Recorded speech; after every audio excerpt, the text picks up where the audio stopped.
Hello friends, Mark Johnson here. Welcome back to another episode of the TRIRIGA War Room, where experts advise.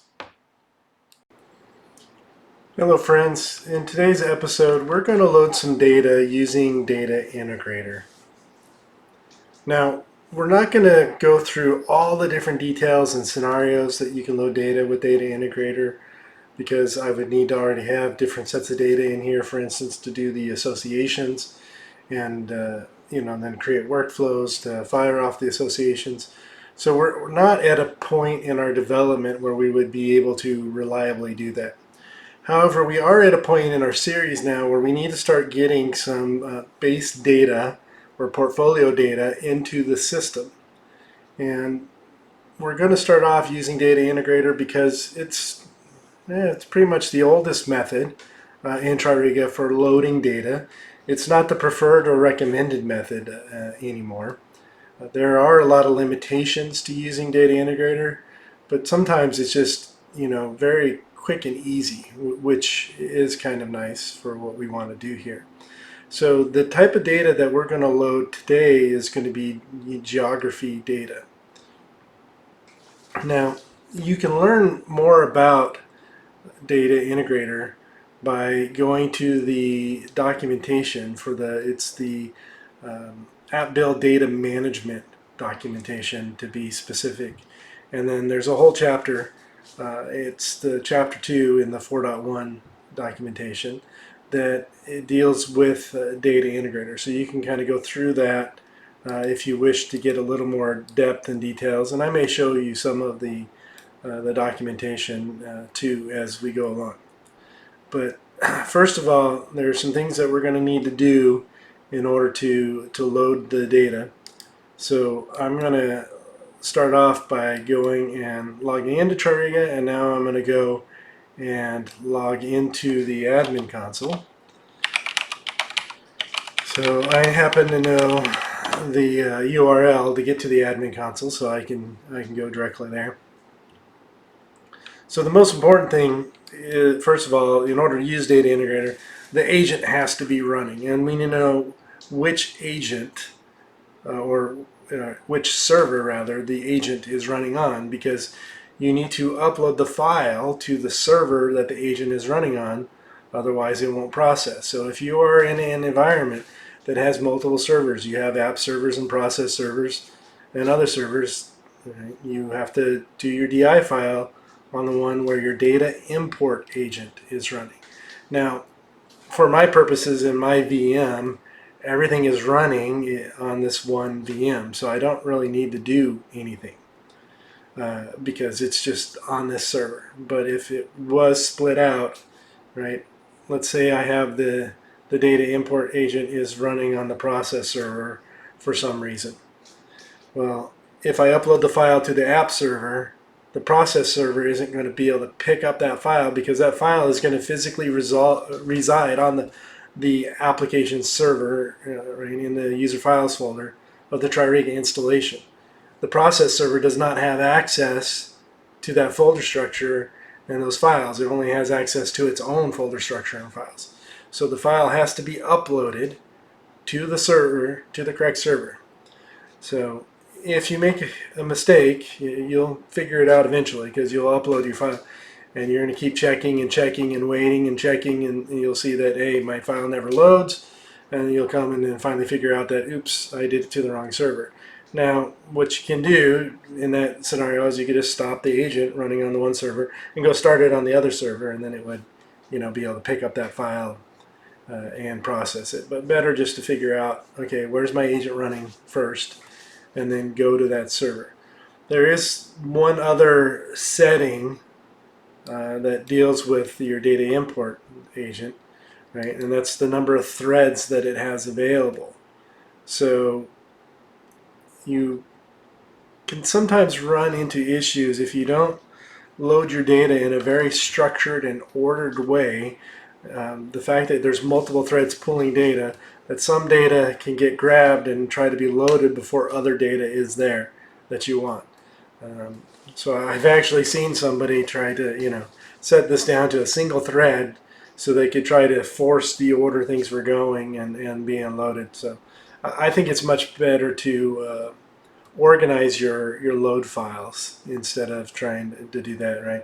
Go ahead and take advantage of the threads and let it do the loading for you. You you can see here, right? This is default.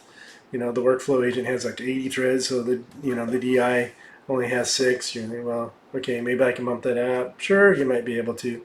Then again, right? This isn't a process that you're going to want to do. Um, certainly in a production environment or anything like that, right? This is going to be kind of one-time data loading because there are things to take into account, right? That you don't want certain workflows and stuff like that that are executing, especially against partial data as the data is being loaded, right? So this process will generally be recommended or require that you retire a bunch of workflows and then you do your data load and then you can unretire those workflows and then uh, you know kick off whatever processes are needed for validation or whatnot. One thing with the data integrator, the way you're loading data into the system, right? It's it's through the back end in essence. So whatever restrictions that you have on the form for the type of object that you're trying to load data, right, are not going to be present here. So if you have a mandatory field, guess what? Data Integrator doesn't care. It's going to insert the stuff that it can. Now, let's come back here and let's go over the tools. And I want to come to the data modeler because there is one huge disadvantage with using Data Integrator. Now, I was always taught that for Data Integrator, you cannot update any records that have the control number in their published name. And so I just always kind of treated it that way. Now, going through the actual documentation, I learned there is a little bit more granularity there. Right? So if you come down to try control number, so what it all actually hinges on is on this setting here, this generate on create. When this is enabled, then what happens as the system creates the record, it generates a control number and it populates that control number. So what would happen is if you were trying to update a record, because with Data Integrator you can either create new records or update existing records. So if you were trying to update some records and you put, say the control number in, it's going to go in and with this checkbox, it's going to create a new record. And since this has generate on create, it's going to create a new control number, right? And then that would get set to what the control number field would be set to this new value, right? Regardless of what you had said to load it with, right? It's going to now have this new generated value, and it's going to say, hey, do I have a record with these values so that I can update it? And the answer, of course, is going to be no. This is a new control number, which is unique and generated, so that you wouldn't have a record with that control number of that type of object. And so because of that, it's not going to try to find something to update. It's just going to create a new record. And I've seen people actually create, many duplicate records unintentionally by doing that. Some of the other drawbacks to Data Integrator, right? There's no protection here, right, for loading data. No real error control and logging and that type of thing either. So if you have in your columns, for instance, a wrong value, like let's say you've fat fingered a field name, well, Data Integrator is just going to skip that field. It's going to say, oh, I don't find one with that field. Doesn't generate an error. It'll finish. It'll tell you it completed successfully. It didn't populate that whole column of data, but it says it completed successfully. So there are a lot of drawbacks to using Data Integrator, and that's kind of why it's not the recommended approach anymore.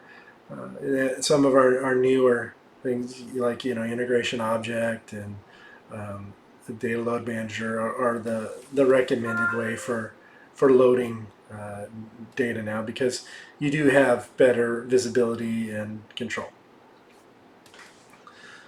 All right, so that's control number. Now we're actually going to be loading geography. So if I go here, right, and this is a hierarchy module, so we do have an extra column in our DI file that we're going to need that's going to need to be the parent record. So what we're going to do is we're going to have several different files, and we're going to load the data uh, in order, right? So the the great grandparents, the grandparents, the parents, and the children. So you always need to make sure that that parent record exists before you load any children's records. So the easiest way to do that is just to split up your file, load them, on that order and that level. You see, right, the generate on create is here in the geography as well. So let's get to where the DI tool is. So Data Integrator is here. It is referred to as DI for short. So there's not a lot here to set when you're trying to load a value. Now I'll show you an actual the files that we're going to load here in a minute. But for the data integrator, you have to specify, okay, what's the module of the object? What is the business object?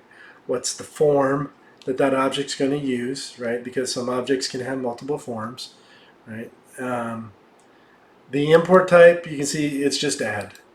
And so it's a drop down. Maybe once upon a time they were going to have other options there, but it never happened. All right, the action is what is the state transition that you want to trigger? Now, the easiest way to think of these is, okay, what is the state transition from the null state? Because more often than not, you're creating, right? So for at least classification, let's go ahead and change this. Let's go to geography since that's what we're going to do. And we'll start with the world region. So remember, again, geography is hierarchy, right? And so the types of objects that you can create at the hierarchy are all determined by the includes that we spoke of before. And so with geography, the first type of records that we can create under the geography is the world region. And then underneath world region is the countries, right? And then under countries, we have the ability to do, the states and provinces, which we'll load, for.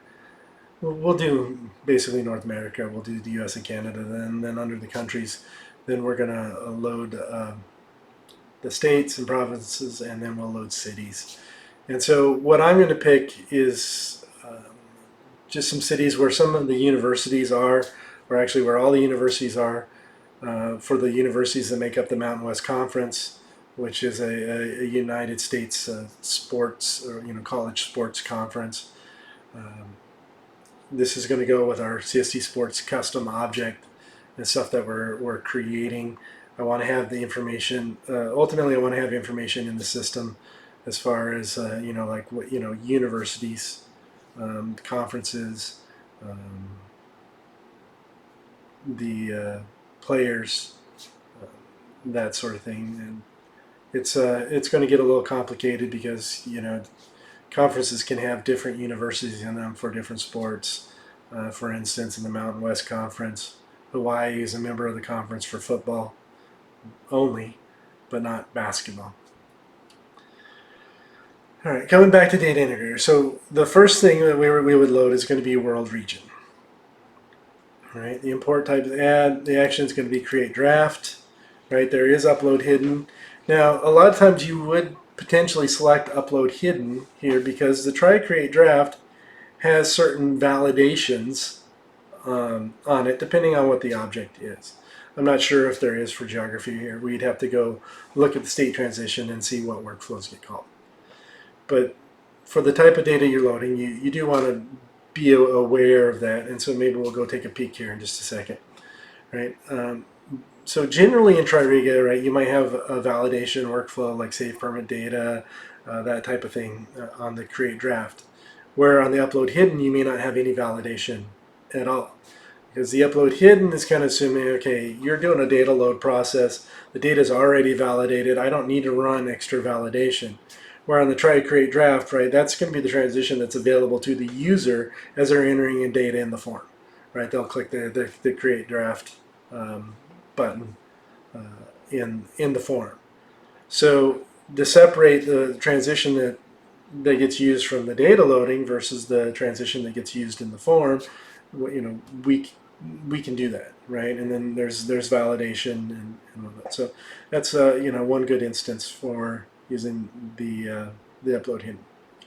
All right, the file character set, right? It's almost always going to be UTF-8 unless you're overseas and you use a different character set, then you would need to make sure that it matched for the file that you're going to use. All right, so batch upload.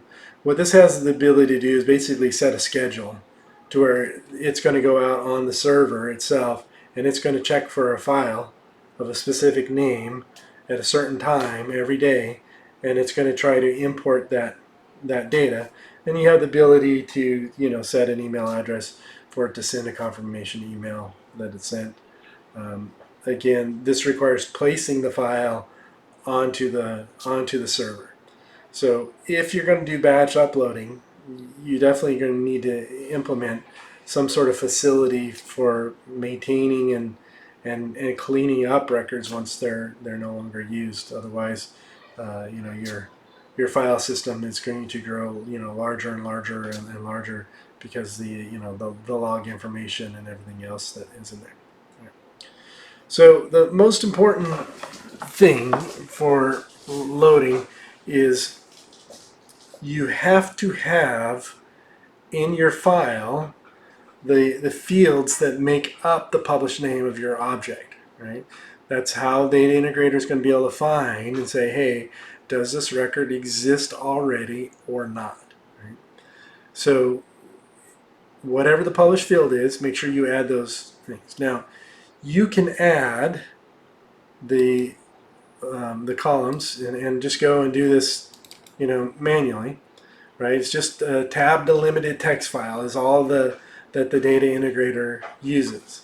So you can see, because this is a hierarchy module, I started off with the parent column, and I've got a list of the parent.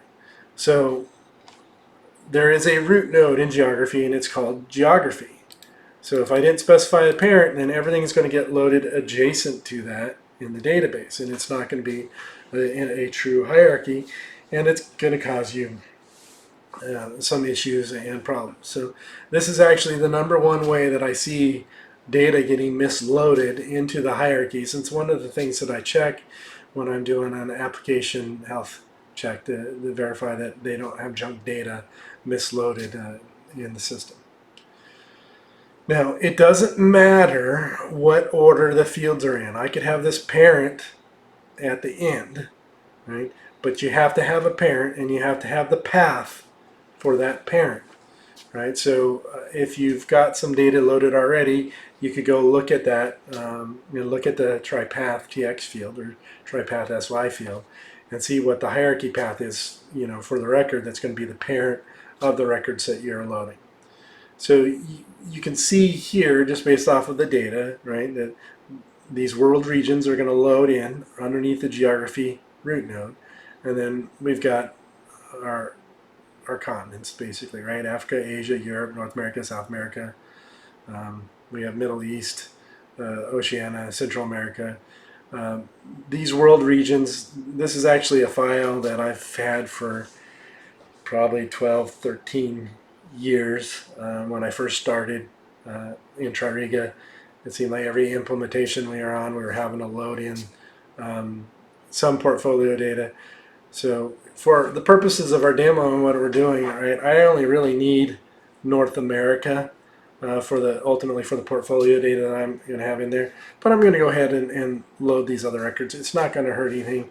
It's a good example to show you of loading a few records, nothing tremendously long into the system.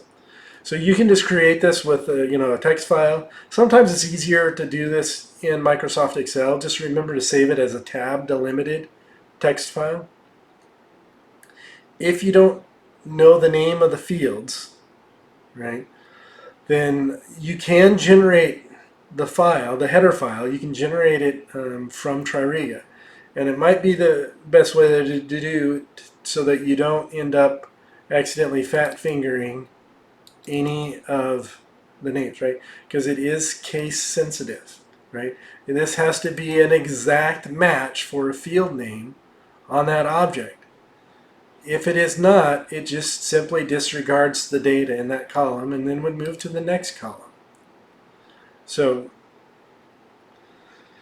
let's go ahead and we will pop back to the Data Integrator, and I'll show you this. So this create header, right?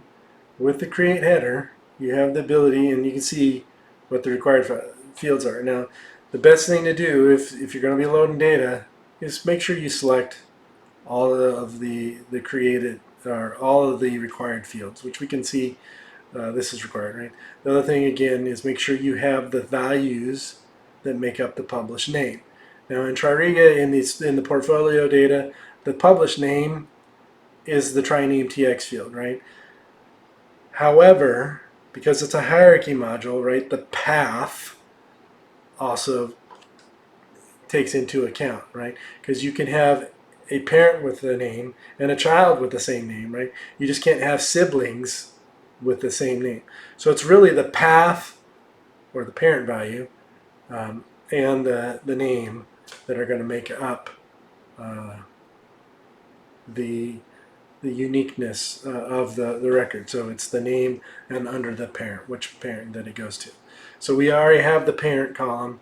We've got the triname TX column. Now, there are also limitations when you're going to select your field, right? Not every field type is available. So I would encourage you to go, and if you look at the documentation, right, and you scroll down, right, it's going to talk about the field types and what you can do and not do. Now, this information has pretty much been the same since the 3.0 version of the documentation, which I have here. One thing that I would call out, there is a warning as far as some of the text fields, that if your data exceeds the size of the text field, that it would truncate. I do not believe TRIRIGA truncates anymore. When I first started in TRIRIGA, TRIRIGA used to truncate when you were trying to map value that was too large for a field in workflow. Now it discards. Now I haven't actually tested this with Data Integrator, so just be aware. It may truncate. I doubt it. I'm thinking it probably more likely will just discard the data. But you can see note fields here, right? They're not supported by Data Integrator. So if you were trying to populate a note field, you wouldn't be able to load it, right? Again, number fields, right? No commas, dollar signs, or any other formatted, is required. Just the decimal point. So depending on the type of field, right, you need to check, verify that you're covered. Here's information again on the published name, and that there is a limit, right, that it only really checks the first 100 characters of the published name. So if you got a bunch of fields that are making up the published name, that could cause you issues and problems when you're trying to load the data.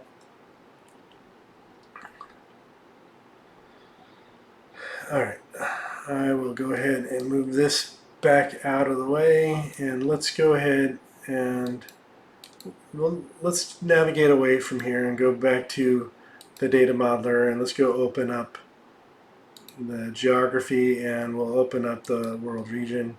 Just want to go to the BO mapping.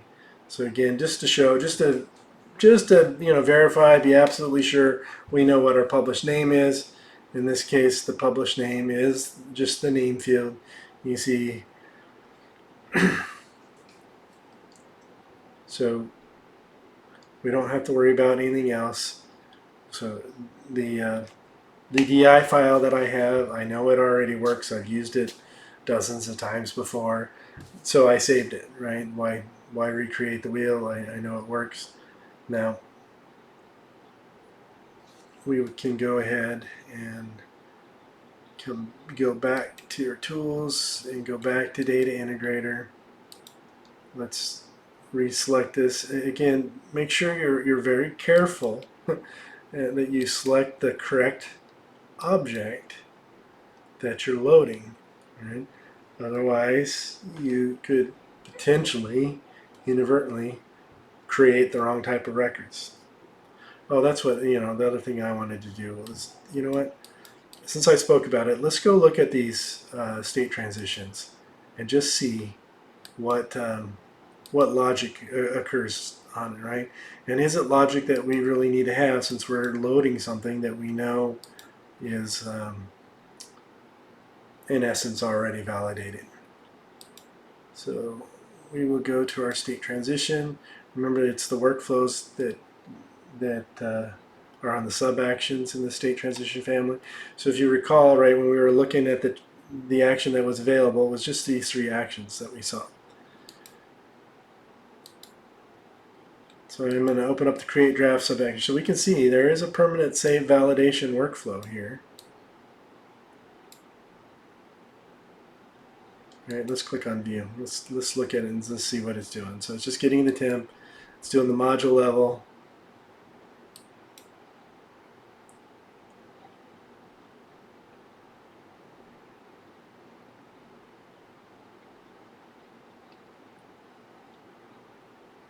And so basically what it's going to do, it's going to update the ID to the control number if it's not being specified.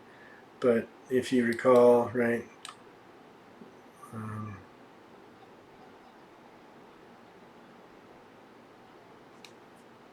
we are specifying. Actually, it looks like we've got the same value for the name and the ID.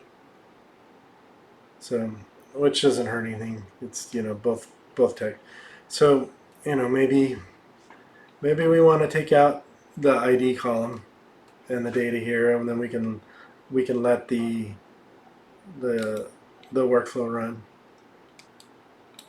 But if we so if we close out of that, now let's check the upload hidden. Right, you see there's no workflow here, right? So if we want the ID to be populated, right, and not blank. So if we go and we remove the ID, and we want this to be populated, if we do the upload hidden transition, that field value is going to be blank. And ID gets used a lot, right, in queries and that sort of stuff that it displays, right? So we don't really want it to be a blank value, which is why there's that module level workflow that goes and automatically populates the ID to the control number. So, you know what, I think I'm going to go ahead and I think I'll go ahead and do that. All right, we'll do the create draft. So we can come out of here and go back to our tools and go back to Data Integrator. And I'm going to show you the generate header functionality here. So you can see there's only one form for this particular BO, so it was smart enough to default it to it. Right. If I click on create header, and I just select the name field, right? It's really the only required thing that I need here, right? And then I can click export. Now, I will go ahead and click to open this. Well, I need to go and select. I need to select Microsoft Excel. Because it's actually going to load it. It actually exports an HTML file, or formatted file of all things. So we're going to go and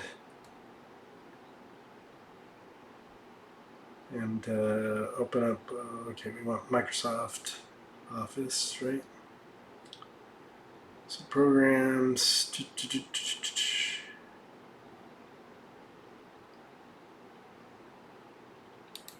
have to go to x86.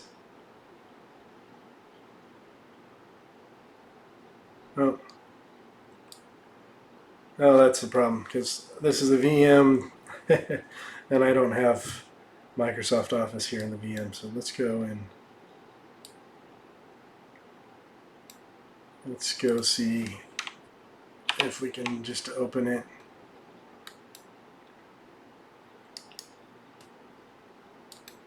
With Notepad++. Yeah. So I opened it in Notepad++, and you can see, right, that it is an HTML file. Now, we do have the ability to open this into Excel. So let me go ahead and we will. Let's take this guy, and I'm going to copy it down here to my host machine.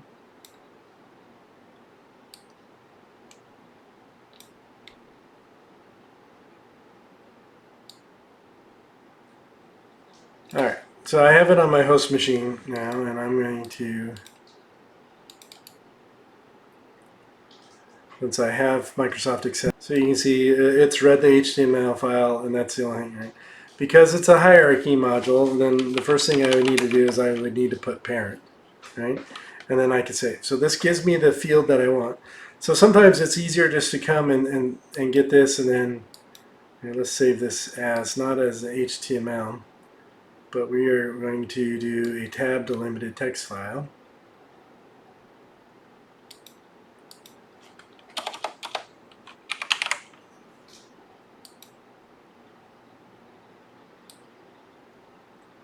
Alright, and it's going to tell me that I could potentially lose some data, which is fine. Alright.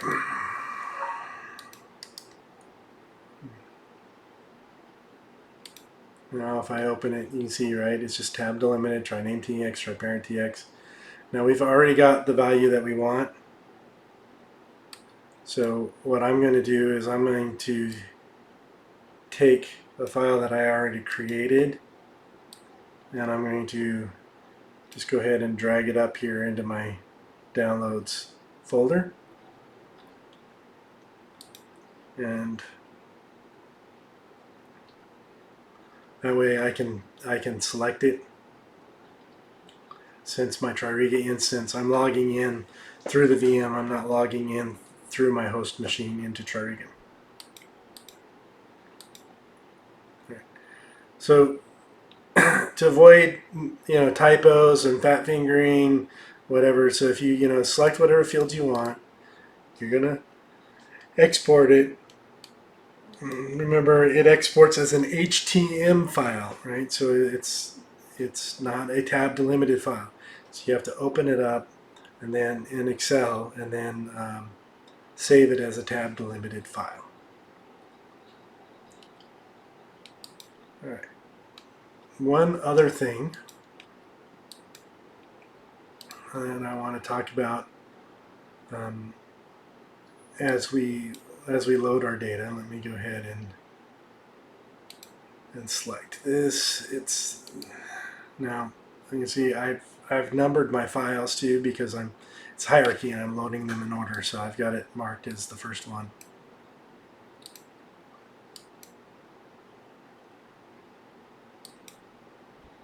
Alright, I've got my file selected, I've got my module, my BO, the form. It's going to be add automatically. Oh, but we were going to delete out the ID, weren't we, so that it would load with yeah. We want to go ahead and let the out of the box.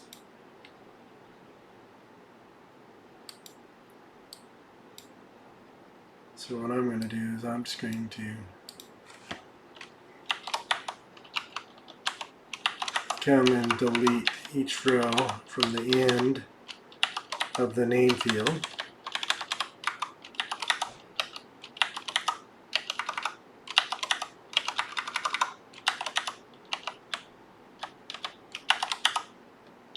Alright, and so if I save this, there we go.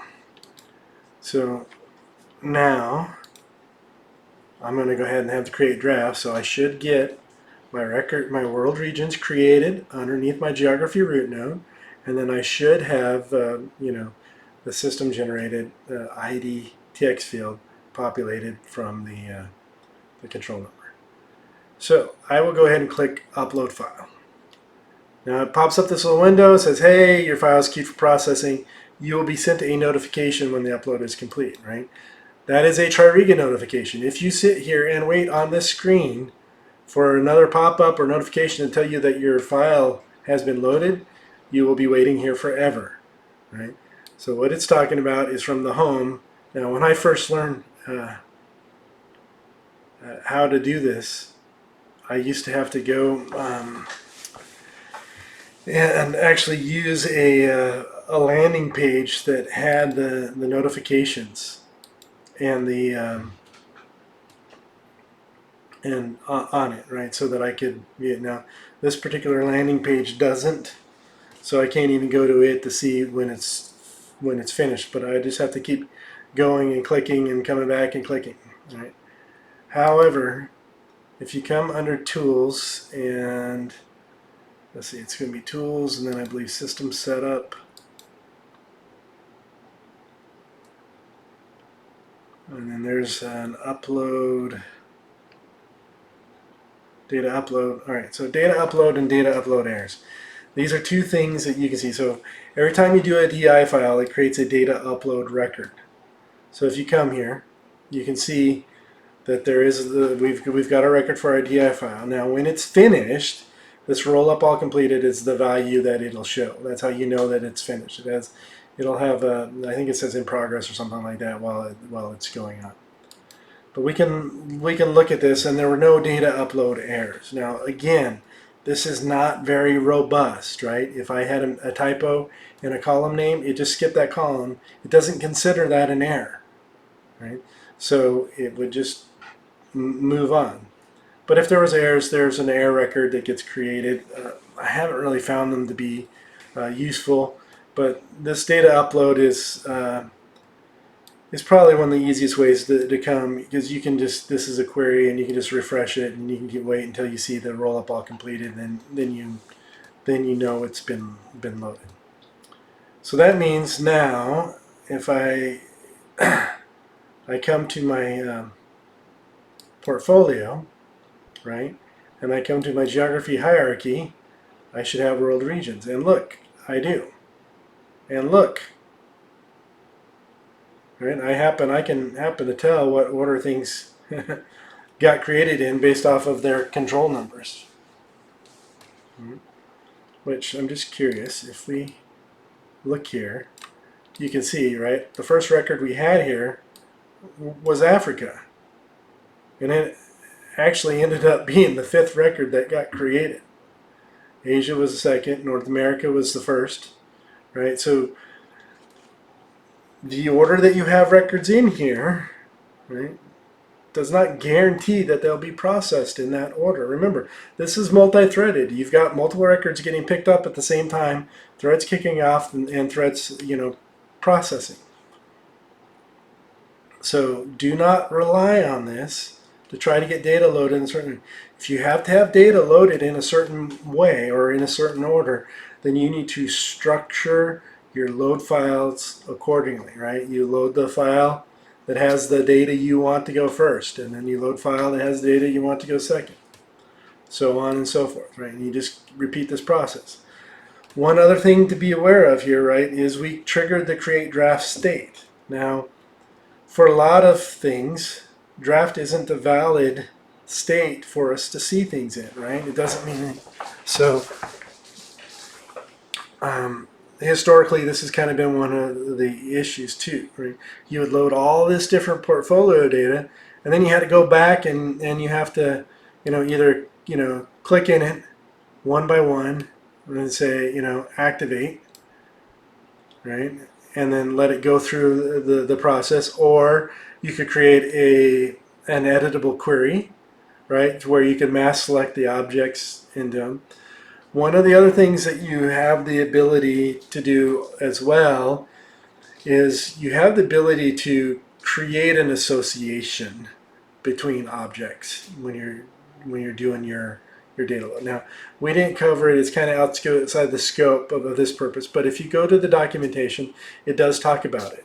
So you can get a little creative and do some things by, creating an association to a certain record, and then you can create an asynchronous workflow that listens for that association between the records, and then it would fire, and then you would have the logic to go and do the other things that you want done to that record once it's in the system, whether that's triggering additional state transitions or what have you. Now, where you'll use the association mainly would be if you were loading a record that has a smart section, right?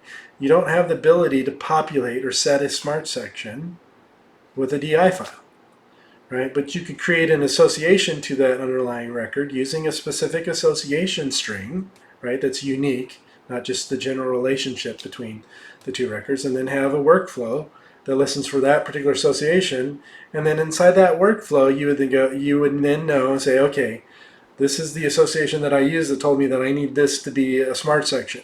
So you would have a handle on both the objects that you need. Now it's just a matter of using workflow to source map the smart section of the main object with the secondary object. So that's kind of how you can do a little bit of some of the more advanced things. And maybe at some point in the future I will do a demo on the association and how to do that. Maybe once we're to the point of writing workflows and all that sort of thing. Now, I'm going to repeat this same process here with the other DI files that I have so that I've got geography built out. Now, I'm going to need to create some organizations. I'm going to need to create some people records, but I probably will go ahead and demo a different data loading technology for some of those objects, just so that you guys can see some of the differences. Again, this isn't meant to be an exhaustive demonstration of Data Integrator, but merely to show you how I am getting some of this data into the system and how you can use Data Integrator. Now, one of the most important things, whenever you're loading data into the system, right, you need to validate the data. So what really should be done at this point is I should go and create a query that gives me all of the world regions, right, and has their name and the path, and I should take that and I should export out the results of that query, and then I should compare it and match it up to my input file, and I should make sure that every field that I'm setting in my input file is actually set in my target object, and it has the same value, that it matches, right? Nothing got truncated or cut off if the system happens to still truncate. Right? This is a fatal mistake that I see a lot of developers make, right? Look, hey, yep, this looks good, looks right, I don't have to validate. Now, it would be okay to skip it at this point, since I'm going to be loading several layers of the hierarchy here. It would be okay to wait till I was completely done with the hierarchy, right? And export, and then compare the entire hierarchy against my load files to match it, right? So the important thing is that you have to validate, right? Especially for Data Integrator, because it is not robust in its error management or notifying you when there's an error or problem, because again, it will tell you everything loaded successfully when not all the columns populated because there was a problem. So it's only really like critical errors that would show up in that data errors. So these drawbacks are, the kind of part of the primary reason why these other technologies have been introduced into TRIRIGA for loading data. All right, well, that's going to conclude our demo of loading some geography data with Data Integrator. I hope you found it informative and helpful, and we'll see you in the next episode. Thank you. All right, friends, that wraps up another episode of the TRIRIGA War Room. Thank you for watching this episode. If you like these videos and you find them helpful, please do like and subscribe to the channel. Your subscriptions are the only way that I have to know if you find these videos helpful and if I should continue to make them or not. I do these videos on my own time. I'm not currently compensated in any way for them. So if they're not helpful, I'd much rather go and work on some of my other side projects. So here at the TRIRIGA War Room, we really do want to be your expert advisors and to help you to better implement and use TRIRIGA. So if you have any ideas for future videos, or even if you would like to, guest instruct a future video, please do let me know. Again, thanks for watching. We look forward to seeing you next time.